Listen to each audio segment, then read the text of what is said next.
Hello students, welcome all of you. तो let's continue. हम determinants की बात कर रहे थे और लास्ट क्लास में मैनी और मच में डिफरेंस क्या होता है उस पर थोड़ी बात हुई थी। मैंने बताया था आपको मैनी जो है शोज़ नंबर। मैनी का यूज़ हम करते हैं प्लूरल नाउन्स के साथ नंबर बताने के लिए, और मच का यूज़ हम करते हैं अनकाउंटेबल नाउन्स के साथ अमाउंट बताने के लिए, है ना। जब ज़्यादा की बात करनी होती है तब हम मैनी और मच का यूज़ करते हैं, ठीक है। और मैंने ये भी बताया था कि इसमें 3 टाइप के सेंटेंसेस, अफर्मेटिव, नेगेटिव और इंट्रोगेटिव, इनको देखना होता है। इसमें जनरली क्या होता है कि मैनी और मच का जो यूज़ है वो नेगेटिव सेंटेंसेस और इंट्रोगेटिव सेंटेंसेस में ज़्यादा कॉमन है। सही गलत की बात नहीं कर रहा हूँ मैं ये कह रहा हूँ कि मैनी और मच का यूज़ नेगेटिव सेंटेंसेस में और इंट्रोगेटिव सेंटेंसेस में ज़्यादा कॉमन है। अफर्मेटिव में कर सकते हैं, बट अफर्मेटिव सेंटेंस में मैनी मच का यूज़ जो है वो बहुत फॉर्मल समझा जाता है, ठीक है, फॉर्मल, औपचारिक जिसको बोलते हैं, ठीक है। तो अफर्मेटिव सेंटेंस में फिर मैनी और मच की जगह किसका यूज़ करें? अ lot of, lots of, plenty of. A lot of, lots of, plenty of का यूज़ कर सकते हैं। और अफर्मेटिव सेंटेंस में आप अगर मैनी मच का यूज़ करना चाहते हैं तो सो के साथ कर सकते हैं, S O, so many. Too के साथ कर सकते हैं, T O O, too many. और एक और वर्ड है as many, so many, too many, as many, ठीक है। जैसे मेरे पास बहुत सारी बुक्स हैं, हाँ, तो I have a lot of books. अगर आप कहते हो आई हैव मैनी बुक्स तो ये फिर बहुत फॉर्मल समझा जाता है, आई हैव मैनी बुक्स। हाँ, ज़्यादा कॉमन है I have a lot of books, I have a lot of books, या फिर I have so many books, I have so many books. तो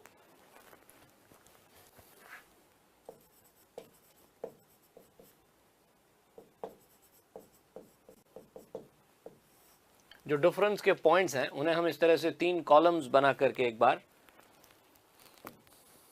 नोट कर सकते हैं। अफर्मेटिव सेंटेंस, नेगेटिव सेंटेंस, और जैसे हमने सम और एनी के केस में कॉलम्स बनाए थे।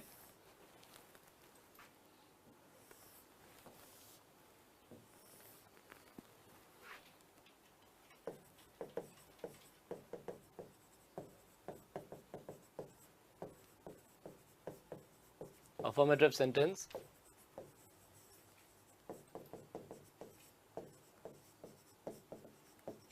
नेगेटिव सेंटेंस और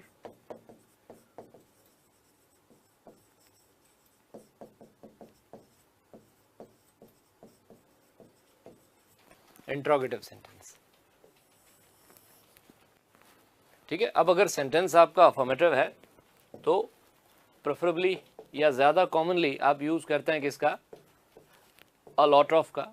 यूज़ अ लॉट ऑफ, या फिर उसकी जगह लॉट्स ऑफ या plenty of. A lot of, lots of और प्लेंटी ऑफ।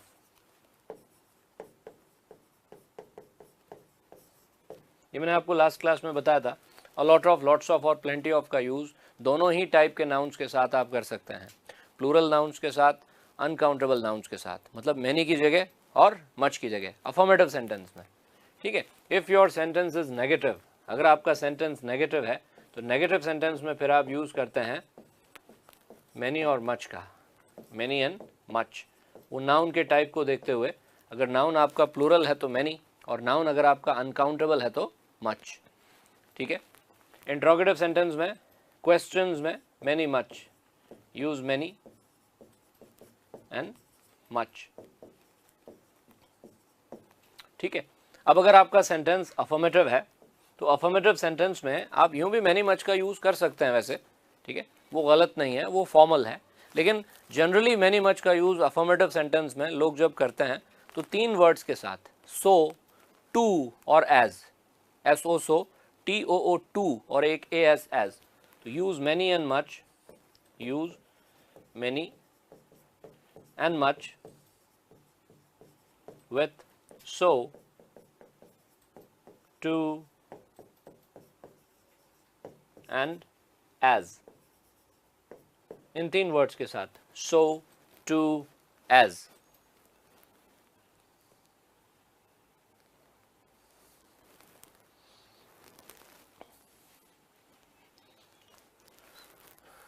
और ये चीज़ जो है ना, सिर्फ मतलब ये डिटर्मिनर्स पे क्वेश्चन बन जाएगा। डिटर्मिनर्स पे कितने क्वेश्चन बनेंगे?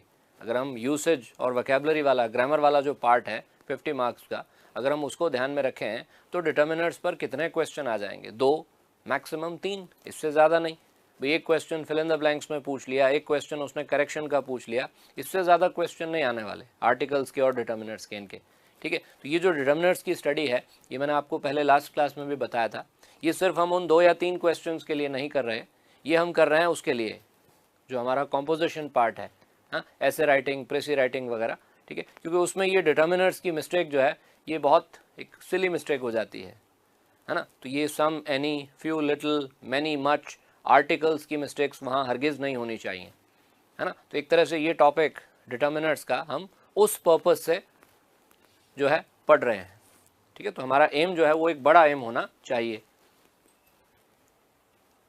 ठीक है। तो ये तो हमने डिफरेंस के पॉइंट्स नोट किए। अफर्मेटिव सेंटेंस में a lot of, lots of, plenty of, negative में मेनी मच, इंट्रोगेटिव में भी मेनी मच, अफर्मेटिव सेंटेंस में सो, टू, एज, इन 3 वर्ड्स के साथ आप मेनी मच का यूज कर सकते हैं। तो इसके एग्जांपल्स देखते हैं।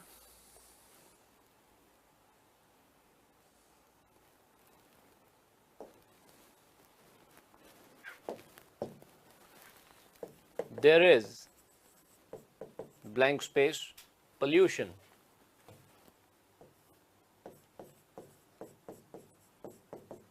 In big cities.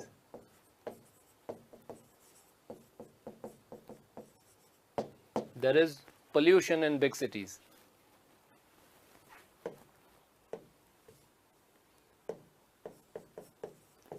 He is so fat because he eats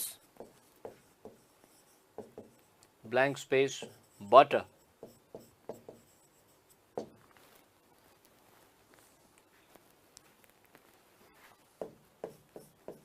You need to have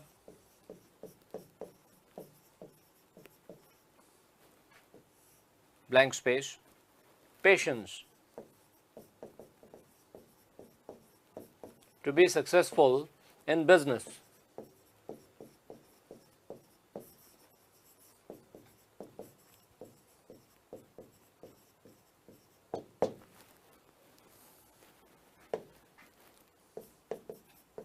These days,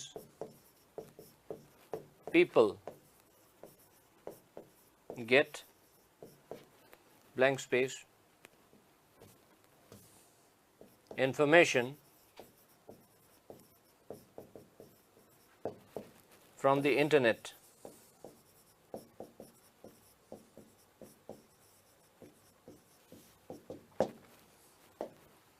अब देखिए, कोई ऑप्शंस नहीं, ऑप्शंस के बगैर आप इन सेंटेंसेस को पढ़कर बता सकते हैं कि इनमें क्या, किसका यूज होना चाहिए।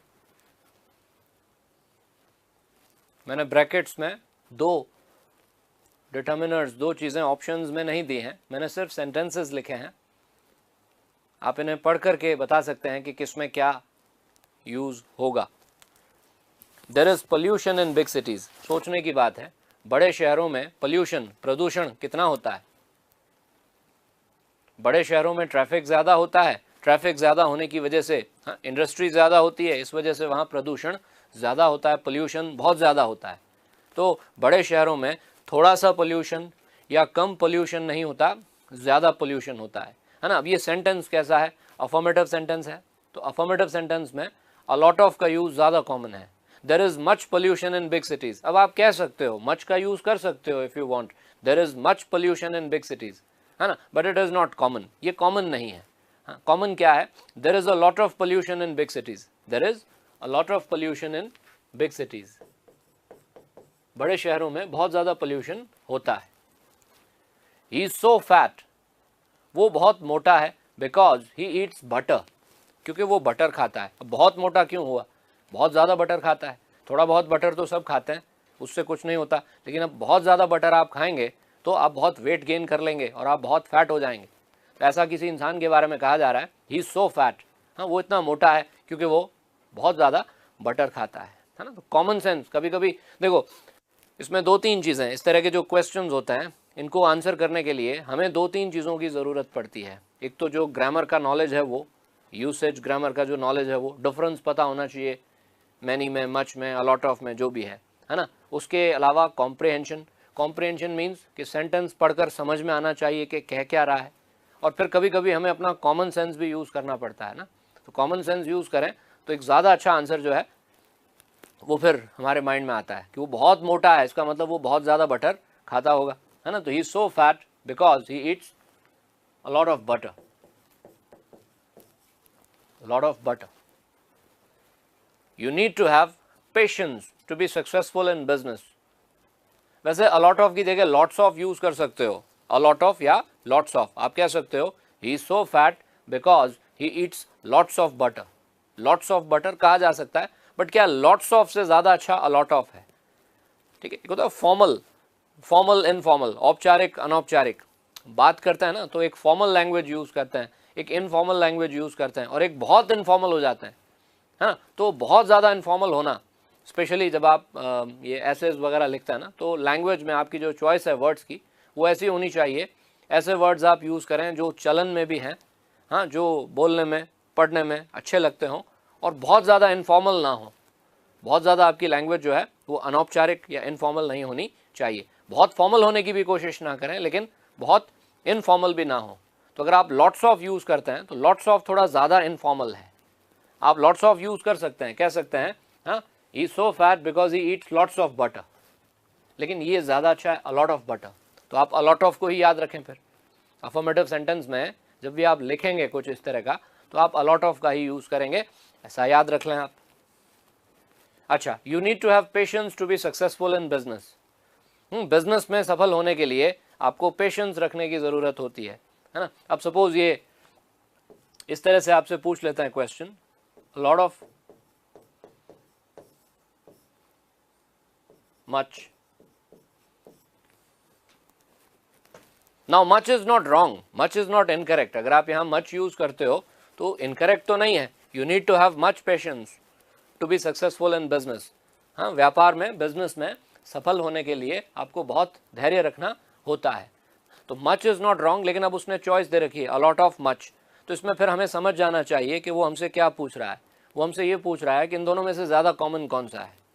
कभी कभी सवाल, कभी कभी क्वेश्चन राइट और रॉन्ग का नहीं होता, सही और गलत का नहीं होता, ठीक है। कभी कभी सवाल होता है कि इनमें से बेहतर कौन सा है, या इनमें से ज़्यादा कॉमन कौन सा है ना। तो अब ये क्योंकि अफर्मेटिव सेंटेंस है तो ज़्यादा कॉमन है ये a lot of. You need to have a lot of patience, you need to have a lot of patience to be successful in business. These days people get information from the internet. आजकल लोगों को internet से बहुत सारी जानकारी मिल जाती है। Internet पर तो हर चीज़ है ना।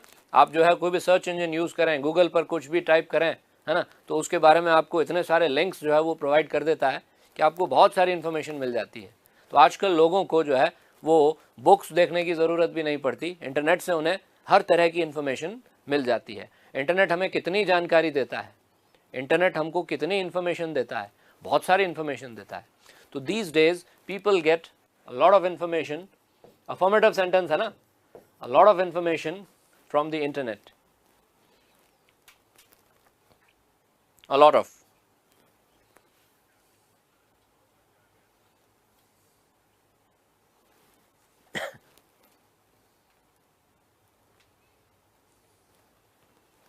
इसी तरह से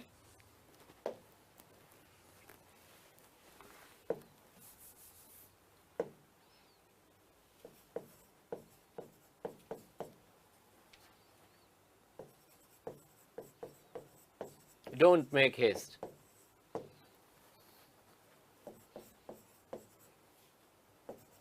you have blank space time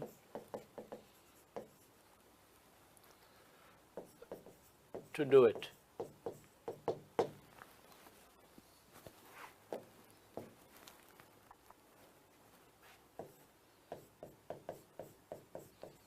little या plenty of।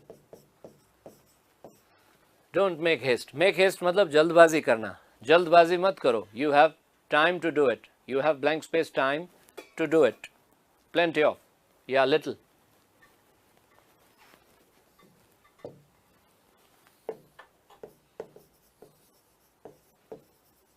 there are blank space shops but there aren't blank space customers.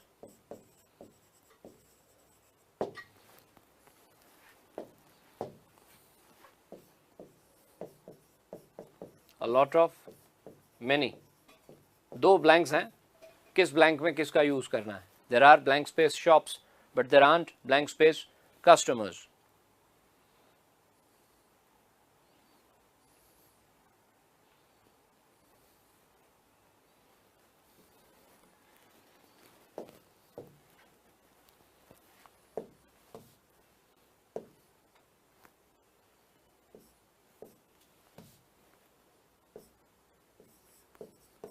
Unfortunately, I don't get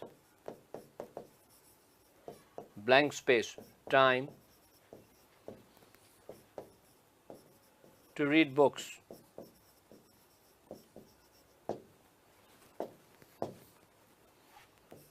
Much, a lot of. अब आप पढ़ें ज़रा इन सेंटेंसेस को और किस में किसका यूज़ करना है देखें.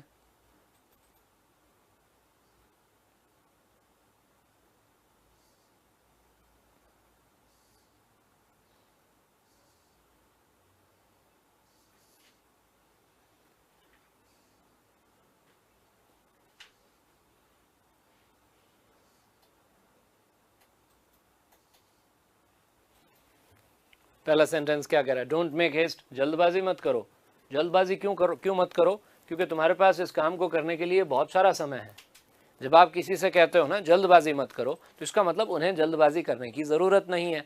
ज़रूरत इसलिए नहीं है कि टाइम बहुत है उनके पास, है ना. तो यू हैव टाइम. अब लिटिल टाइम का मतलब तो टाइम नहीं है, तो टाइम नहीं है तब तो फिर कोई फ़ायदा नहीं. लेकिन आप ये कहेंगे, एक अच्छा सेंटेंस बनेगा जब आप ये कहेंगे जल्दबाजी मत करो, तुम्हारे पास बहुत समय पड़ा है. You have plenty of time. You have plenty of time to do it. You have plenty of time to do it. There are blank space shops, but there aren't blank space customers. A lot of or many. अब देखो, एक ही sentence में दो clause हैं. एक ही sentence है और उसमें दो क्लॉज हैं. There are shops, there aren't customers. दुकानें हैं, ग्राहक नहीं है, ये कहना चाह रहा है ना. मतलब अब इनमें से ही हमें एक ब्लैंक में अलॉट ऑफ का, दूसरे में मैनी का यूज़ करना है. तो जो पहला वाला क्लॉज है ये अफर्मेटिव है. देयर आर शॉप्स, अफर्मेटिव में अलॉट ऑफ. और दूसरा वाला जो क्लॉज है इसमें आर के साथ आपने नॉट का यूज़ किया है, आंट. तो नेगेटिव में मैनी, अफर्मेटिव में अलॉट ऑफ, नेगेटिव में मैनी, है ना. तो there are a lot of shops, there are a lot of shops but there aren't many customers. दुकानें तो बहुत सारी हैं पर ज़्यादा ग्राहक नहीं हैं. शॉप्स तो बहुत सारी हैं पर बहुत सारे ग्राहक नहीं हैं. There are a lot of shops but there aren't many customers. इसमें तो फिर ऐसा ही करेंगे. एक ही सेंटेंस में अगर दोनों दे रखे हैं, एक अफर्मेटिव क्लॉज और एक नेगेटिव क्लॉज, तो वहाँ तो फिर यही करना चाहिए. अफर्मेटिव में अ लॉट ऑफ का यूज़ करें और नेगेटिव में मैनी का. ठीक है, नेगेटिव में हम मैनी का यूज़ करते हैं ना. नेगेटिव सेंटेंस या नेगेटिव क्लॉज में किसका यूज़ करना होता है? मैनी या मच का. नाउन अगर प्लूरल है तो मैनी, नाउन अगर अनकाउंटेबल है तो मच.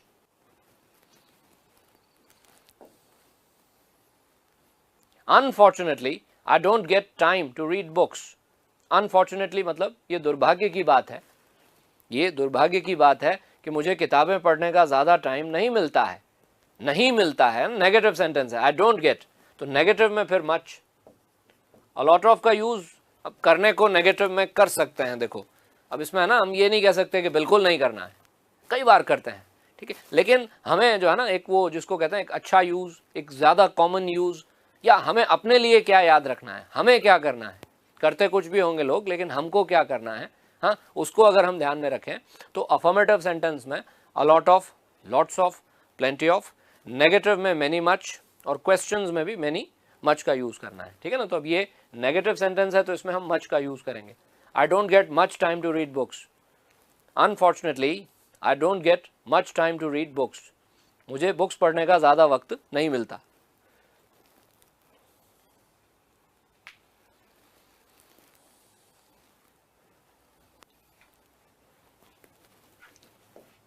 अब अगर आप अफर्मेटिव सेंटेंस में सो का, टू का या एज का यूज करते हो इस तरह से,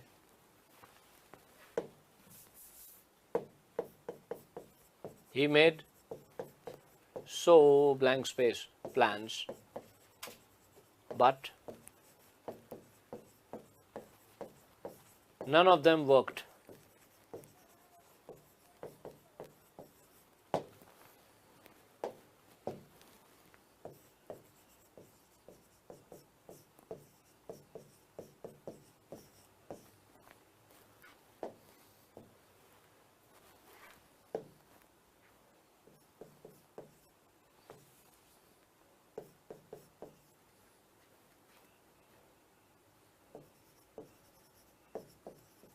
He was very inquisitive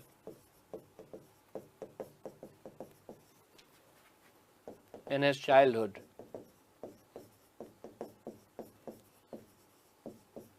He used to ask two, T-O-O-2, blank space questions.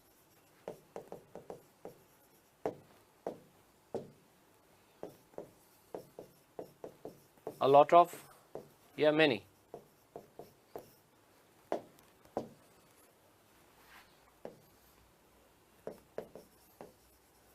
There are, as blank space, Indians in UAE, in the UAE, as there are in Canada.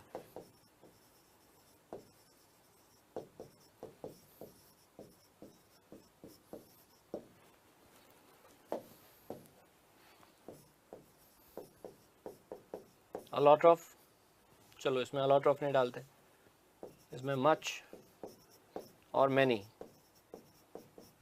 अब पढ़िए इन sentences को.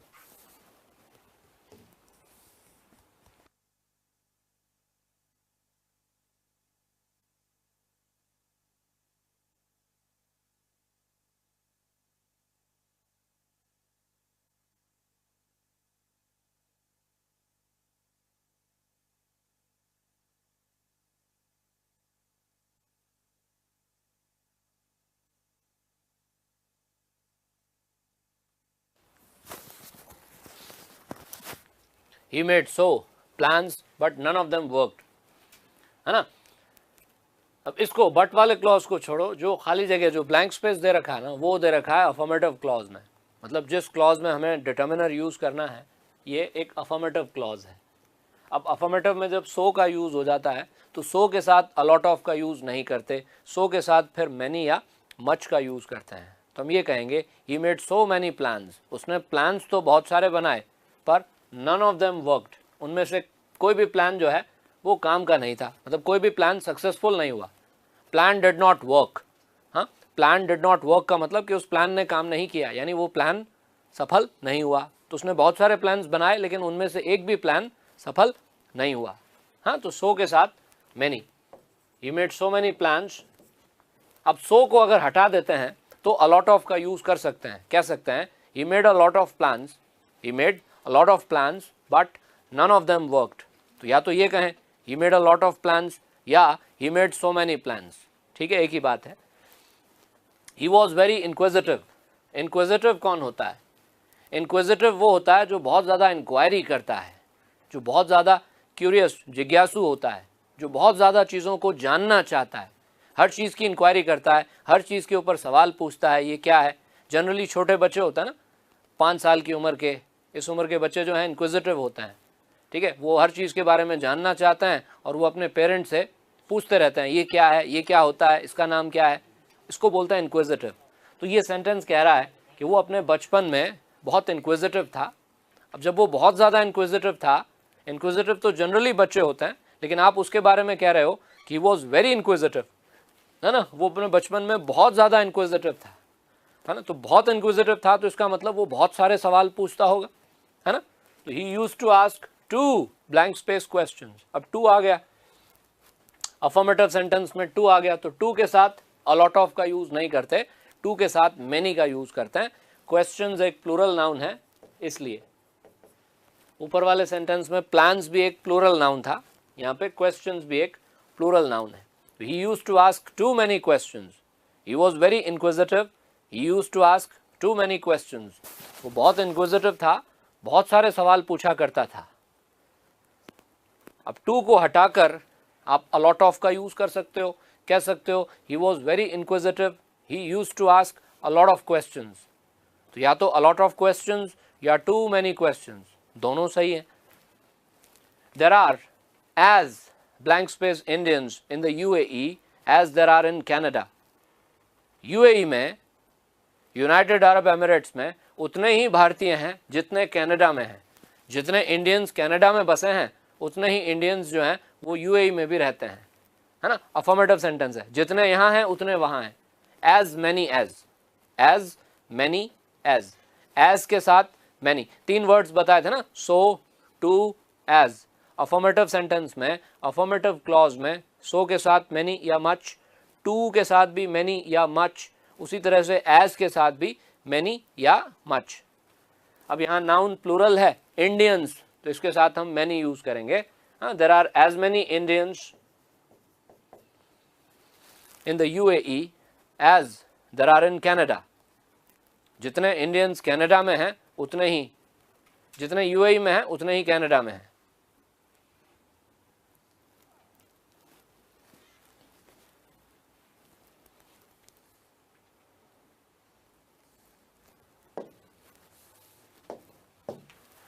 Success makes so blank space people hate you।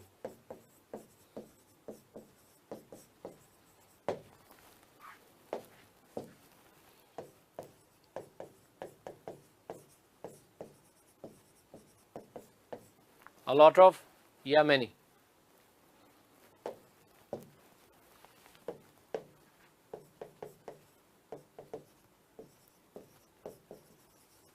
He is a slow learner,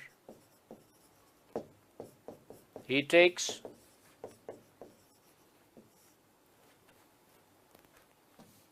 two blank space time to learn new things।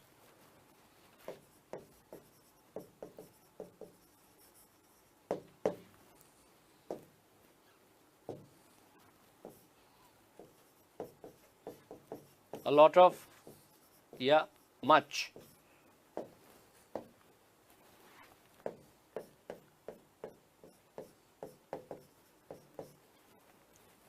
I'll try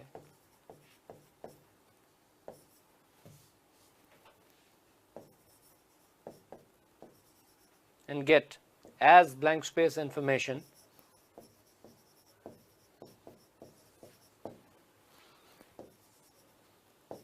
as I can।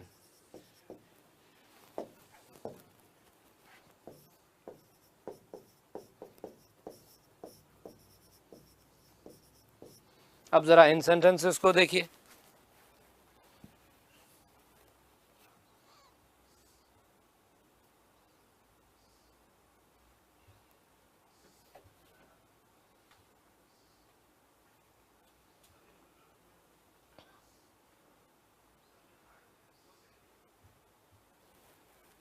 हाँ, success makes so blank space people hate you. कहने का मतलब कि जब आप successful हो जाते हैं, हाँ, तो बहुत सारे लोग फिर आपसे नफरत करने लगते हैं, बहुत सारे लोग आपसे जेलस हो जाते हैं, ईर्ष्या करने लगते हैं, एंड दे हेट यू। तो सक्सेस जब आपको मिलती है तो सक्सेस के अपने प्रोज एंड कॉन्स हैं। बहुत से लोग आपको चाहने लगते हैं तो बहुत से लोग आपसे जलने लगते हैं, जेलस हो जाते हैं, नफरत करने लगते हैं। तो सक्सेस मेक्स सो, अब सो आ रहा है, पीपल एक प्लूरल नाउन है, तो सो के साथ अ लॉट ऑफ का नहीं, मैनी का यूज करेंगे। Success makes so many people hate you. He is a slow learner. Slow learner कौन होता है? स्लो लर्नर वो होता है, वो स्टूडेंट, वो बच्चा स्लो लर्नर कहलाता है जिसकी सीखने की रफ्तार धीमी होती है, जिसे नई चीज़ों को सीखने में टाइम लगता है, उसे कहते हैं स्लो लर्नर। तो आप कह रहे हैं कि वो एक स्लो लर्नर है। He takes too time to learn new things. उसे नई चीज़ें सीखने में बहुत ज़्यादा समय लगता है। Now time is uncountable. Time का मतलब अगर समय से होता है तो वो एक अनकाउंटेबल नाउन है।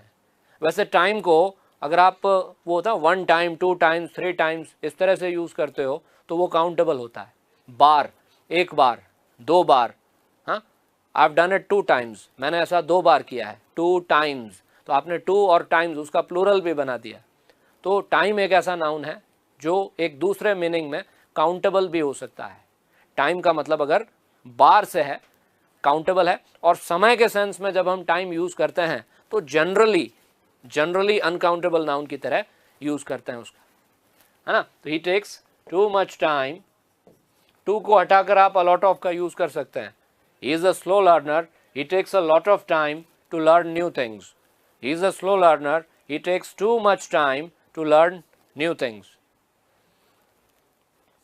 I will try and get as information as I can. Information also is an uncountable noun. English में information जो है एक uncountable noun है। Information माने जानकारी, सूचना, है ना। English में 1 information 2 informations ऐसा नहीं कहते। तो information के साथ many का यूज़ तो कभी नहीं होगा। अब as के साथ आप much का यूज़ कर लीजिए। I will try and get as much information as I can. मैं कोशिश करूँगा जितनी ज़्यादा जानकारी ले सकूं उतनी लेने की। मैं ज़्यादा से ज़्यादा जानकारी हासिल करने की कोशिश करूँगा। I will try and get as much information as I can, है ना। तो इतने एग्जाम्पल्स की मदद से ये चीज़ आई होप हमें समझ में आ गई है। अफर्मेटिव सेंटेंस में क्या करना है, नेगेटिव में मैनी मच का यूज़ करना है। क्वेश्चंस में आप क्वेश्चंस में बहुत बार ऐसे बोलते हो how many, how much, many much का यूज़ करते हो। तो इन एग्जाम्पल्स को, इन सेंटेंसेस को अगर हम 2-3 बार वापस अच्छे से देख लेंगे तो, और कोशिश करें, देखिए कोशिश करें कि ये जो सेंटेंस हैं, जो एग्जाम्पल्स हैं, ये याद हो जाएं। सिर्फ समझने की कोशिश ना करें कि हाँ समझ में आ गया, पॉइंट्स तो सारे समझ में आ गए, है ना। तो समझ में आना कई बार काफ़ी नहीं होता है। समझ में आ जाती है बात, ठीक है, वो कोई बड़ी बात नहीं है, लेकिन जो समझ में आया उसको हमने कितना रिटेन करके रखा है, वो याद है कि नहीं हमें। हाँ, ज़रूरत पड़ती है जब उसको यूज़ करने की, तब हम उसको यूज़ कर पाते हैं कि नहीं, वो चीज़ मैटर करती है। सिर्फ समझ में आने से नहीं होता कुछ। अच्छी बात है समझ में आ गया तो, ठीक है ना, लेकिन आपको कोई चीज़ समझ में आ जाती है ना, तो वो तो फिर वो समझाने वाले का कमाल है। ठीक, हमने उसको याद कितना रखा और हमें कितना याद है, हम उसको यूज़ कर पाते हैं या नहीं, ठीक है, वो हमारा कमाल होता है। ठीक है, तो इसलिए सेंटेंसेस को आप कोशिश करें याद करने की। सेंटेंस एग्जाम्पल के लिए जो सेंटेंस आपने पढ़ा था वो सेंटेंस आप याद कर लो, तो वो चीज़, वो बात आपको अपने आप याद रह जाएगी और आप हमेशा उसका यूज़ कर पाओगे। बहुत सारे लोग क्या करते हैं, इंग्लिश में ज़्यादातर जो स्टूडेंट्स हैं उनकी आदत होती है कि अगर मतलब कोई पॉइंट्स होते हैं यूसेज के या रूल्स होते हैं तो वो उन रूल्स को याद कर लेते हैं, ठीक है, और वो एग्जाम्पल जो दिया होता है उसको समझ लेते हैं और वो फिर कहते हैं हाँ सेटिस्फाइड हो जाते हैं कि हाँ समझ में आ गया। उल्टा करते हैं, ऐसे नहीं करना है। एग्जाम्पल को याद करना है और अगर रूल है तो उसको समझना है। अगर कोई रूल है उससे रिलेटेड तो उसको समझ लीजिए और उसका जो सेंटेंस है, उसका जो एग्जाम्पल है उसको याद कर लीजिए, क्योंकि आपको वो एग्जाम्पल काम आएगा। जो याद किया हुआ सेंटेंस है ना, वो हमेशा आपकी हेल्प करेगा, वो हमेशा आपको गाइड करता रहेगा और सही और गलत में आपको डिफरेंस बताता रहेगा। इसलिए मैं हमेशा कहता हूँ, सबसे आपसे भी कह रहा हूँ कि इन सेंटेंसेस को याद करने या याद रखने की कोशिश करें। और क्वेश्चंस में मैनी मच का यूज आपको करना है तो कर सकते हैं।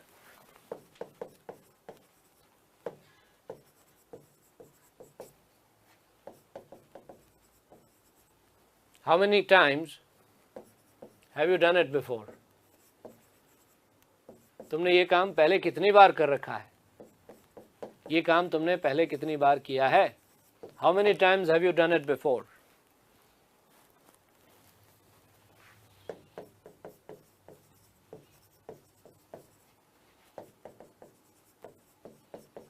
How much time do you need to do it?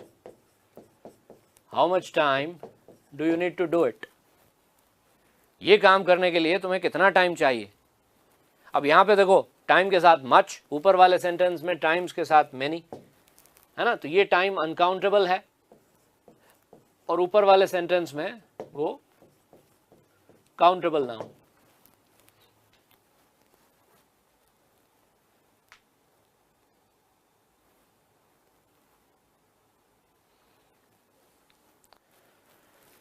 अब अगर एग्जाम में करेक्शन का क्वेश्चन आ जाता है, suppose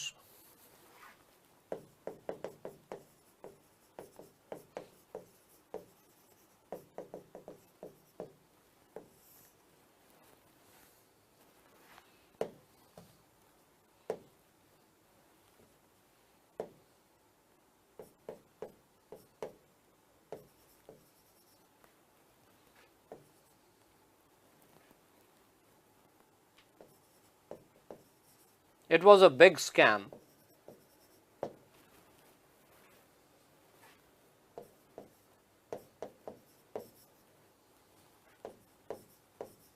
Lot of officials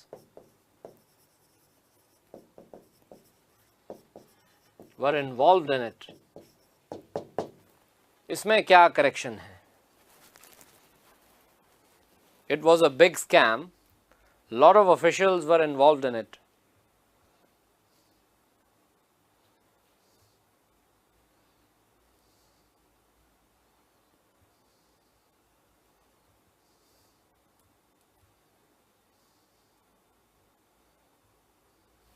lot of क्या होता है?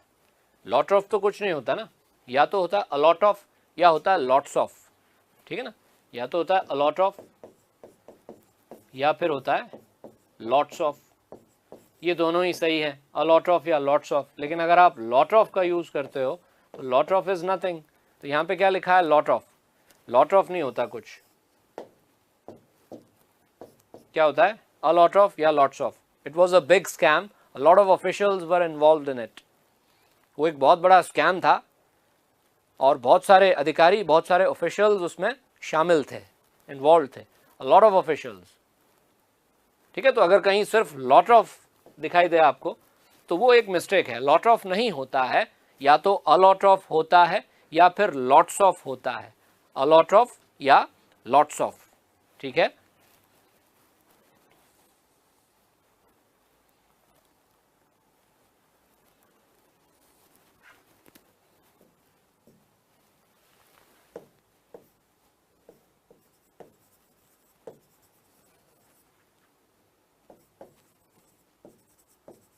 There were too much mistakes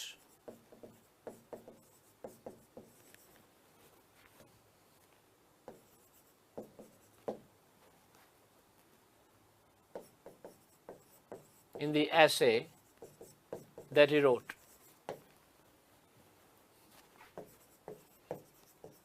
अब इसमें मिस्टेक बतानी है। उसने जो ऐसे लिखा उसमें बहुत सारी गलतियां थी। There were too much mistakes in the essay that he wrote. Mistakes is a plural noun. Mistakes कैसा नाउन है? प्लूरल नाउन है ना। तो प्लूरल नाउन के साथ much क्या कर रहा है? प्लूरल नाउन के साथ तो many का यूज होना चाहिए, है ना। तो सही सेंटेंस क्या होगा? ये होगा, There were too many mistakes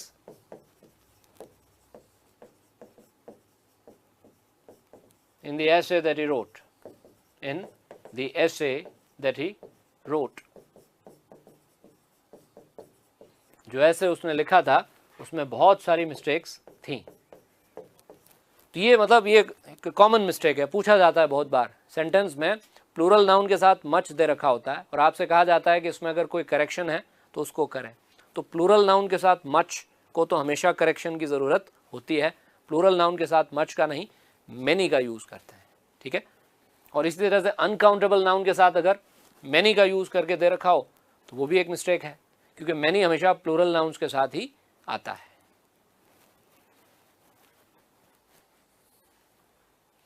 so this was all about many and much. ये थी बात मैनी की और मच की, है ना। तो हमने देखो डिटर्मिनर्स में क्या देखा? Some, any, few, little, many, much. और मैनी मच के साथ साथ में हमने ये एक्सप्रेशंस जो है ना, अलॉट ऑफ, लॉट्स ऑफ और प्लेंटी ऑफ, इन्हें भी देखा। Basically a lot of, lots of और प्लेंटी ऑफ ये यूं देखा जाए तो डिटर्मिनर्स नहीं है, लेकिन ये डिटर्मिनर्स का ही काम करते हैं, हाँ, दे एक्ट एज डिटर्मिनर्स। तो इसलिए हम इनको डिटर्मिनर्स में, क्योंकि ये मैनी और मच के सब्सटीट्यूट की तरह काम आता है ना, तो फिर हम इनको डिटर्मिनर्स मानकर ही इनका यूज सेंटेंस में करते हैं, ठीक है। अब हम इसके बाद में लेते हैं सबसे इंपॉर्टेंट पार्ट। ये जो डिटर्मिनर्स होते हैं ना, डिटर्मिनर्स का सबसे इंपॉर्टेंट पार्ट डिटर्मिनर्स की सबसे इंपॉर्टेंट क्लास आर्टिकल्स। हाँ, आर्टिकल्स।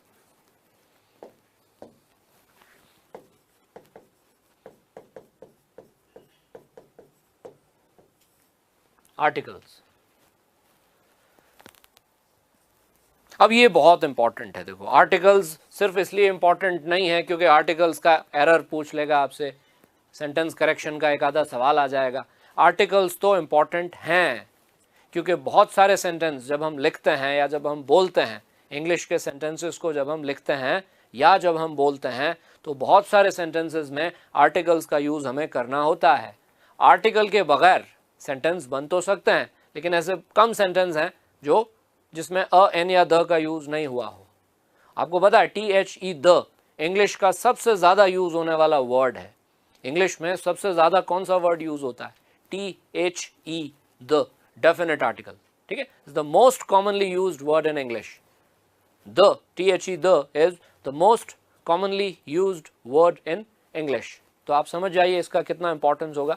क्या होता है एसेज में, हाँ एसेज में, पैराग्राफ्स में, प्रेसी राइटिंग में क्या होता है, जब पढ़ते हैं ना, जब हम उसको एवेल्युएट करने के लिए, चेक करने के लिए पढ़ते हैं, और अगर आप मतलब इंग्लिश बहुत अच्छी तरह से जानते हो, हाँ इंग्लिश में आपको कोई यूसेज और ग्रामर में और वोकैबुलरी में कोई प्रॉब्लम नहीं है, तो अगर आप किसी का लिखा हुआ कोई ऐसे पढ़ोगे तो आपकी नज़र गलतियों पर पहले जाएगी। उसने क्या लिखा है, उसके थॉट्स की जो ब्यूटी है उसको बाद में आप देखोगे। बहुत अच्छा लिखा है उसने, जिस टॉपिक पर उसने लिखा है बड़े सुंदर विचार हैं उसके, हाँ थॉट्स उसके बहुत अच्छे हैं। उसने तो मतलब एक नई बात जो है हमारे ध्यान में लाने की कोशिश की है, बहुत बढ़िया। लेकिन उसको लैंग्वेज में बड़ी प्रॉब्लम है ना। वो अपनी बात जो है ठीक तरीके से कह नहीं पाया। उसको ये पता नहीं था कि कहाँ कौन सा टेंस यूज़ करना है। उसको ये पता नहीं था कि आर्टिकल्स का यूज़ कैसे होता है, अ, एन और द का यूज़ किस तरह से करना चाहिए। कई बार क्या होता है, कई बार अगर हम इन बातों का ध्यान नहीं रखते तो सेंटेंस का मीनिंग ही चेंज हो जाता है। आर्टिकल्स में अभी आप देखोगे कि अगर एक आर्टिकल चेंज हो जाए या जहाँ आर्टिकल होना चाहिए वहाँ अगर आर्टिकल ना हो तो सेंटेंस का मीनिंग चेंज हो जाता है। आप जो बात कहना चाहते हो वो नहीं कह पाते, कुछ और कह देते हो, है ना। तो इन मिस्टेक्स को फिर सीरियसली लिया जाता है। फिर जो एवेल्युएटर है ना, जो कॉपी चेक करता है ना, वो आपके थॉट्स की ब्यूटी को नज़रअंदाज करके और सीधा गलतियों को देखता है। तो गलतियाँ नहीं करनी है, गलतियाँ नहीं दिखानी है। हम चाहते हैं कि जो हमारे थॉट्स हैं, जो हमारे आइडियाज़ हैं, हमने जो बातें लिखी हैं उस ऐसे में, वो भी पढ़ने वाले को इम्प्रेस करे, पढ़ने वाला हमारे विचारों से भी इम्प्रेस हो। तो उसके लिए बहुत ज़रूरी है कि आपको लैंग्वेज की मिस्टेक नहीं करनी है, अदरवाइज़ क्या होगा, वो उसके आगे जाएगा ही नहीं। इंग्लिश का एग्ज़ाम है ना, तो इंग्लिश के एग्ज़ाम में आपका इंग्लिश पहले देखा जाएगा। आपको साइंस और टेक्नोलॉजी और स्पेस टेक्नोलॉजी के बारे में कितना पता है वो चीज़ मैटर नहीं करती। जैसे मान लीजिए आपने ऐसे के लिए जो टॉपिक सिलेक्ट किया दिए गए टॉपिक्स में से, वो था स्पेस टेक्नोलॉजी। हाँ, स्पेस टेक्नोलॉजी पर आपने तो PhD कर रखा है, बहुत कुछ आता है आपको तो, लेकिन लैंग्वेज में प्रॉब्लम है। हाँ, तो लैंग्वेज में प्रॉब्लम जो है वो आपको ज़्यादा मार्क्स मिलने नहीं देगी। इसलिए पहले लैंग्वेज है, फिर आइडियाज़ हैं। 600 वर्ड्स जो है, 600 वर्ड्स की जो वो मतलब वो जो वर्ड काउंट होता है ना, कई बार हम वर्ड काउंट को बहुत सीरियसली ले लेते हैं। भाई 600 वर्ड्स कैसे होंगे, क्या लिखूंगा, तो क्या लिखूंगा वो एक अलग बात है, लेकिन यहाँ क्या लिखेंगे उससे ज़्यादा इंपॉर्टेंट है कैसे लिखेंगे। ठीक है ना, क्या लिखेंगे वो एक तरह से सेकेंडरी हो जाता है। क्योंकि कई बार क्या होता है ना कि मतलब कोई ऐसा टॉपिक आ जाता है जिस पर हम बहुत ज़्यादा जानकारी नहीं रखते, हमें बहुत ज़्यादा बातें पता नहीं होती, लेकिन लैंग्वेज पर बड़ा अच्छा कमांड होता है हमारा। हमें 2-3 बातें ही पता होती हैं, ठीक है, 2-3 पॉइंट्स ही पता होते हैं, लेकिन उन 2-3 पॉइंट्स को हम कुछ इस तरह से एक्सपैंड करके लिखते हैं कि हम पढ़ने वाले को इस बात का एहसास ही नहीं होने देते कि हमें उस विषय पर ज़्यादा जानकारी नहीं है। तो अगर लैंग्वेज पर आपका कमांड है ना, तो वो जो कमी है ना आइडियाज़ की, वो पूरी हो जाएगी। और लैंग्वेज पर कमांड नहीं है, आइडियाज़ कितने भी अच्छे हों, है ना, तो फिर प्रॉब्लम आती रहेगी। इसलिए मैं हमेशा कहता हूँ कि लैंग्वेज जो है वो पहले देखी जाएगी, आइडियाज़ बाद में, है ना। तो ये आर्टिकल्स और डिटर्मिनर्स की जब हम बात करते हैं, स्पेशली आर्टिकल्स की, तो आर्टिकल्स की मिस्टेक जो है ये 2-3 मिस्टेक्स हैं जिन पर अपने आप पहले नज़र जाती है। एक आर्टिकल्स की मिस्टेक, एक स्पेलिंग मिस्टेक, कॉमन यूज़ का वर्ड है, हाँ कॉमन यूज़ का वर्ड है, आप उसको दिन रात यूज़ करते हो, लेकिन उसकी स्पेलिंग गलत लिख के आ गए, हाँ तो गलत स्पेलिंग पर पहले नज़र जाएगी। प्रपोजिशन इन, ऑन, एट ये जो प्रपोजिशन के एरर्स होते हैं इन पर पहले ध्यान जाता है। टेंस का एरर होता है, टेंस की मिस्टेक, गलत टेंस यूज किया, यूज करना था प्रेजेंट कंटिन्यूअस, यूज करके आ गए सिंपल प्रेजेंट टेंस। तो ये मिस्टेक्स जो हैं ये अपने आप इनके ऊपर नजर जाती है और पहले नजर जाती है।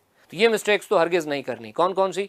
आर्टिकल्स की मिस्टेक्स नहीं करनी, टेंस की मिस्टेक्स नहीं करनी, स्पेलिंग मिस्टेक नहीं करनी, ठीक है, और प्रपोजिशन इन, ऑन, एट, ये मिस्टेक्स नहीं करनी। ये हम फिर बात करते रहेंगे इसके बारे में। फिलहाल आर्टिकल्स है ना। अब आर्टिकल्स क्या होते हैं, कितने होते हैं? हाँ, 2 आर्टिकल्स हैं। अगर हम आर्टिकल को यूज करने की बात करते हैं तो एक इंडेफिनेट आर्टिकल होता है और एक होता है डेफिनेट आर्टिकल।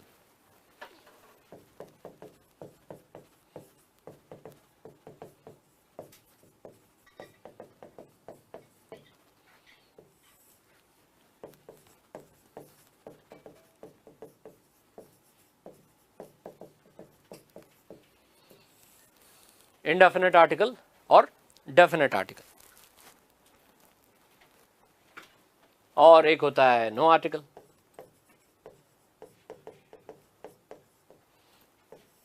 मतलब हमें तीनों ही बातें जाननी होती हैं कि कहाँ इंडेफिनेट आर्टिकल का यूज करेंगे, कहाँ हम द का यूज करेंगे और कहाँ हम आर्टिकल को ओमिट कर देंगे।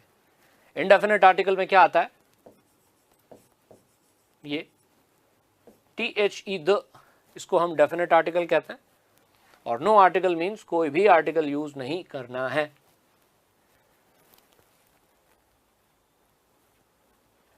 ठीक है ना। तो अब देखो क्या होता है कि प्रॉब्लम जनरली आर्टिकल्स में इस वजह से आती है कि एक तो हिंदी भाषा में या हमारी जो ज़्यादातर रीजनल लैंग्वेजेस हैं उनमें आर्टिकल्स नहीं होते। ठीक है, रीजनल लैंग्वेजेस जो हमारी इंडियन लैंग्वेजेस हैं, हाँ, आर्टिकल्स नहीं होते। और हिंदी भाषा जो है उसमें भी आर्टिकल्स नहीं है। इंग्लिश में आर्टिकल्स होते हैं, कुछ यूरोपियन लैंग्वेजेस हैं जिनमें आर्टिकल्स होते हैं। तो होता क्या है कि कई बार हम जब मतलब चीज़ों को हिंदी में सोचते हैं या इंग्लिश के सेंटेंस को जब हम हिंदी में ट्रांसलेट करने की कोशिश करते हैं ना, तो वो आर्टिकल के लिए कोई वर्ड नहीं मिलता हमें। बहुत बार ऐसा होता है क्योंकि वो कॉन्सेप्ट ही नहीं है हिंदी में, आर्टिकल्स हैं ही नहीं, कहाँ से लाएं? इंग्लिश में है ना। तो इंग्लिश में आर्टिकल्स हैं, तो हम बिल्कुल यही देखेंगे और यही सीखने की कोशिश करेंगे कि इंग्लिश के सेंटेंसेस में हम अ, एन और द का यूज़ किस तरह से करते हैं। ठीक है, तो सबसे पहले तो इंडेफिनेट और डेफिनेट का मतलब क्या होता है।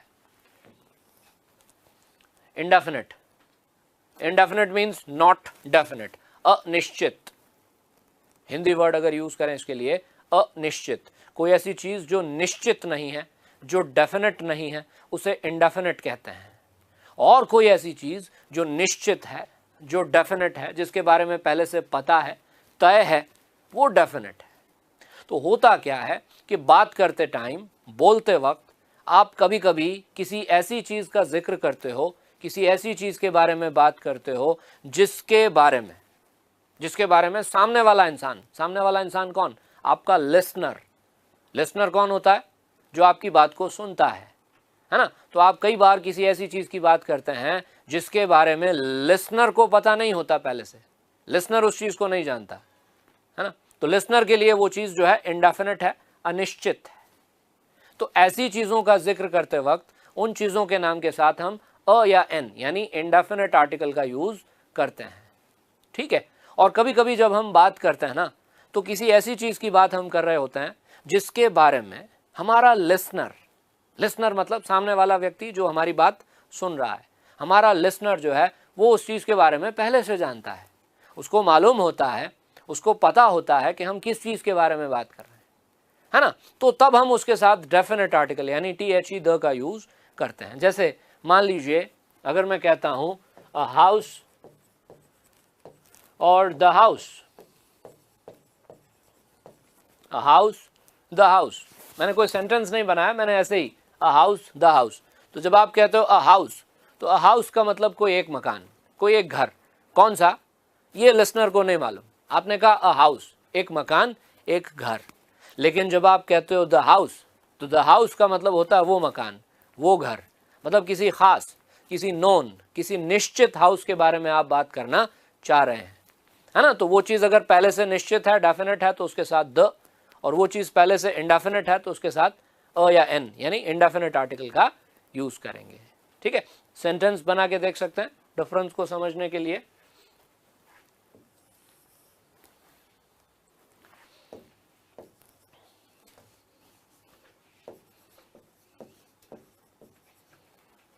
We saw a woman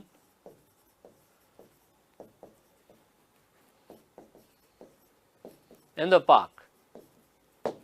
sentence है we saw a woman in the park. क्या कह रहा है ये सेंटेंस? ये सेंटेंस कह रहा है कि हमने उस पार्क में एक वुमन को, एक औरत को, एक महिला को देखा। We saw a woman in the park. अब आपको इस सेंटेंस में दो नाउन्स नजर आएंगे, दो नाउन्स। कौन से? एक वुमन और एक पार्क। हाँ, वुमन के साथ आपने जो है इंडेफिनिट आर्टिकल यूज किया है अ वुमन, और पार्क के साथ आपने द का यूज किया है, अ वुमन इन द पार्क, है ना। तो इस सेंटेंस का मतलब क्या हुआ? इस सेंटेंस का मतलब हमने उस पार्क में एक औरत को देखा। इसका मतलब कि देखो, पार्क कौन सा था ये सामने वाले आदमी को पता है, जिससे आप बात कर रहे हो ना, जिस पर्सन से आप बात कर रहे हो, वो सामने वाला पर्सन पार्क को तो जानता है। पार्क का जिक्र आप पहले कर चुके हो, या उसे मालूम है कि किस पार्क की बात हो रही है ना, लेकिन वो उस वुमन को नहीं जानता। वुमन का जिक्र आपने पहली बार किया, तो आपने कहा कि हमने उस पार्क में एक वुमन को देखा। We saw a woman in the park. तो वुमन इंडेफिनिट है, पार्क डेफिनेट है। वुमन इंडेफिनिट है इसलिए हम कह रहे हैं अ वुमन, और पार्क डेफिनेट है इसलिए हम कह रहे हैं the park. A woman in the park, a woman in the park. इसी तरह से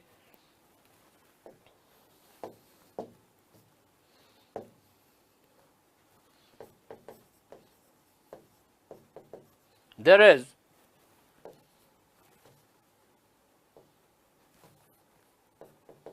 a hospital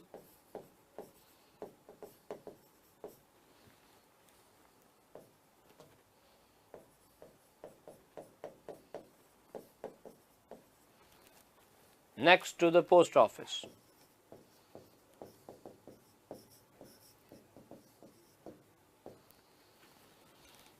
There is a hospital next to the post office. next to का मतलब के पास, के बगल में, के पास, मतलब एक बिल्डिंग के पास में दूसरी बिल्डिंग है, बिल्कुल अगर वो कॉमन वॉल शेयर करते हैं या बिल्कुल पास में है तो उसके लिए नेक्स्ट टू का यूज किया जाता है।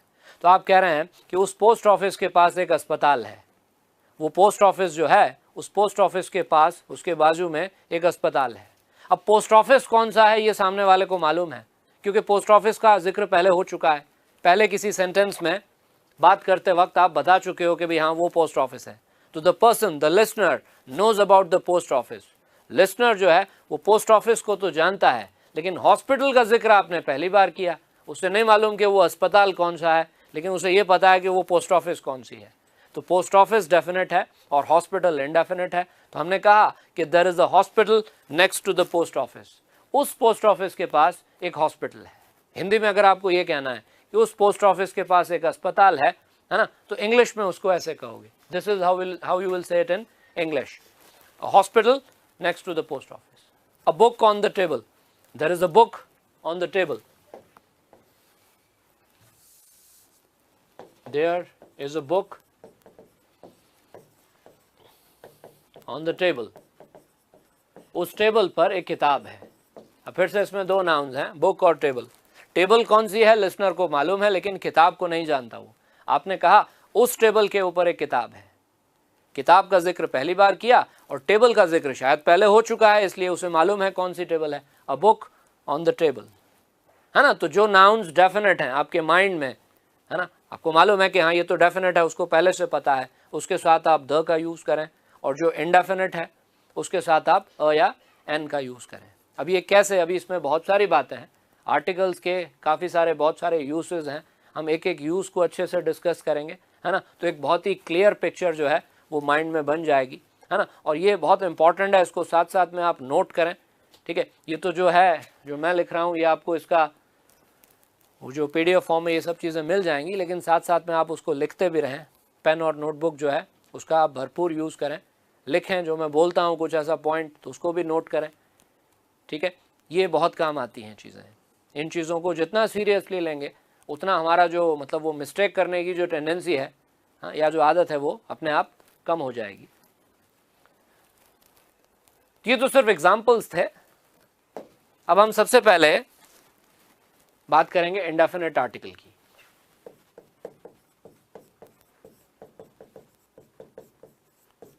फिर बाद में बात करेंगे डेफिनेट आर्टिकल की। ये है इंडेफिनेट आर्टिकल। इंडेफिनेट आर्टिकल जो है ना, ये मतलब दो आर्टिकल्स नहीं है, एक तरह से देखा जाए तो अ और एन, ये इंडेफिनेट आर्टिकल है।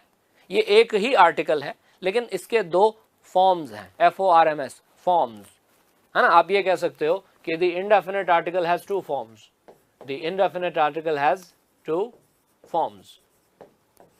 इंडेफिनेट आर्टिकल के दो फॉर्म्स होते हैं, एक होता है अ, दूसरा होता है एन, ठीक है ना। तो इंडेफिनेट आर्टिकल ही कहते हैं इसको, ठीक है। सबसे पहले जब आप इंडेफिनेट आर्टिकल का यूज करते हो तो आपको इस बात का ध्यान रखना होता है। किस बात का? इस बात का। The indefinite article is used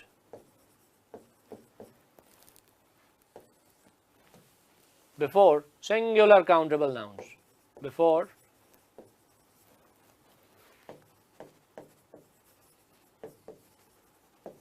singular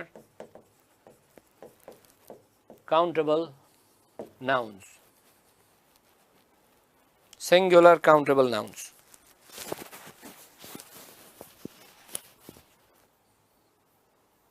ये सबसे पहली और सबसे इंपॉर्टेंट बात है कि जब भी आप इंडेफिनेट आर्टिकल का यूज करेंगे तो आपका जो नाउन है वो काउंटेबल होना चाहिए और सिंगुलर होना चाहिए।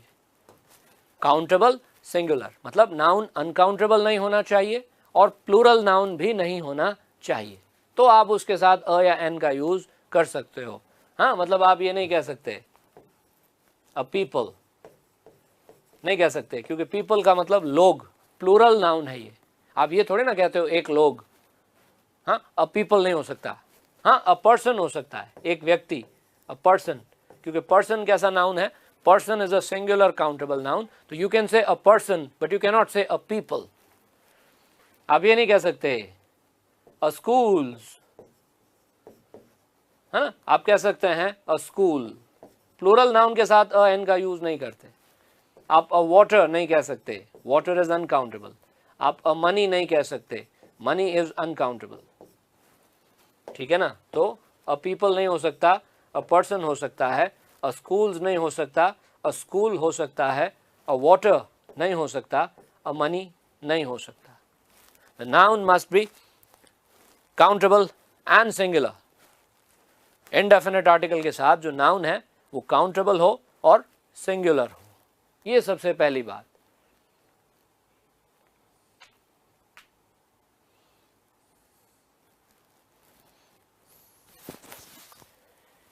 क्योंकि क्या होता है ना, बहुत बार हम काम जो करते हैं ना वो हैबिट से करते हैं, एक हैबिट हमने बना ली होती है।